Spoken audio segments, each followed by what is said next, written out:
Since the beginning of the Arab Spring, I think there have been three basic manifestations, depending on the country that we're talking about. I think the most successful manifestations of the Arab Spring have been in a place like Tunisia, where effectively the overthrow of a long-standing authoritarian government has led to at least the potential for greater freedoms, a more open, democratic system. So that's been a success. There have also been disasters, and I think that Syria is the major example. Unequivocally, a civil society protest revolution that began non-violent in origins, non-sectarian in origins, obviously has turned to this bloody civil war that has now metastasized and spread throughout the region. And so that is the most abject failure of the Arab Spring. And then there are a bunch of countries probably somewhere in the middle, and here I'd place Egypt, where Egypt obviously is the bark of the Arab Spring. The most famous of the protests took place in Tahrir Square. But arguably, you know, now almost 4 years on, the regime that now rules Egypt is in fact not so different from the regime that was displaced at the beginning of the uprisings of the protests in 2010 and 2011. And so in these three case studies, you see three different outcomes, three different possible models for the Arab Spring. A success in the case of Tunisia, an abject failure in the case of Syria, and then something in the mushy middle in the case of Egypt.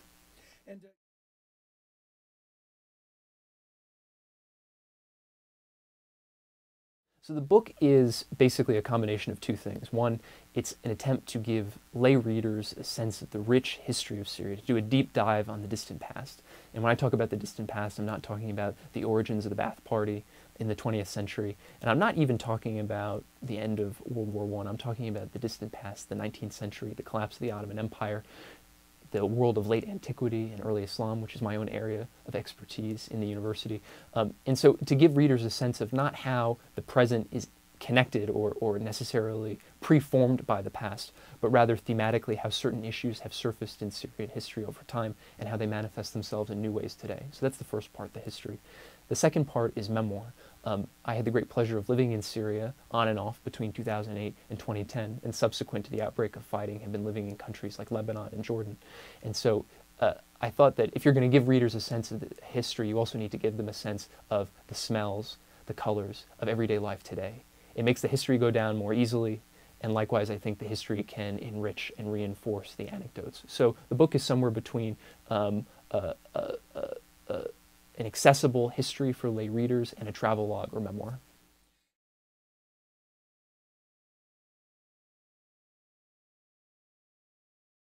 To give you a very concrete example, perhaps a little different than the one that you're thinking about, the destruction of Antiquities has become a major feature and a major subplot in the civil war today.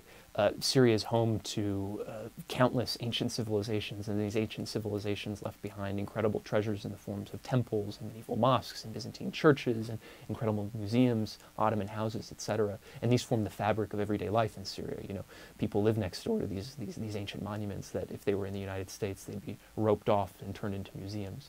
And so because they're embedded within the cities of the country, they have also been subject to the same damage in the fighting that has taken its toll on the human population.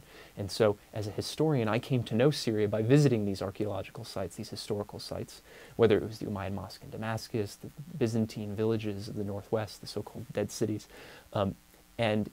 Tragically, these sites have been damaged, they've been looted, and have systematically begun to disappear. And so this is a very, very specific and a very tragic way in which the distant past of Syria has entered into the slipstream of very modern history.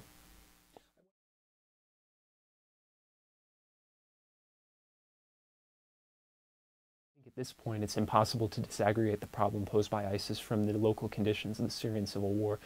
The conditions of the Syrian civil war gave rise to ISIS in the sense that ISIS is the ancestor of an Iraqi organization, Al-Qaeda in Iraq, which waged terrible, terrible damage and caused incredible bloodshed within Iraq itself, was quashed by a combination of factors, among them the U.S. troop surge. And that group that was crushed came limping into Syria and used the conditions of the civil war, essentially the salutary neglect caused by the loss of territory and the disbanding of political power, the regime's political power, especially in the east. It used those conditions to rebuild, reorganize, and regroup.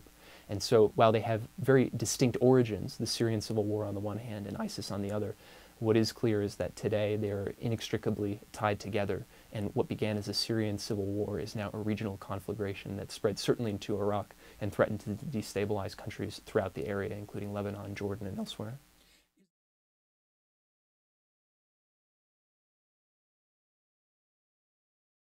When I think of the Syrian civil war and the regional conflict generally, I think of historical precedent in the form of the Lebanese civil war, which raged from 1975 until 1990. And that is, for many people, the touchstone. That's the reference point when we think about brutalizing, violent, sectarian wars in the Middle East.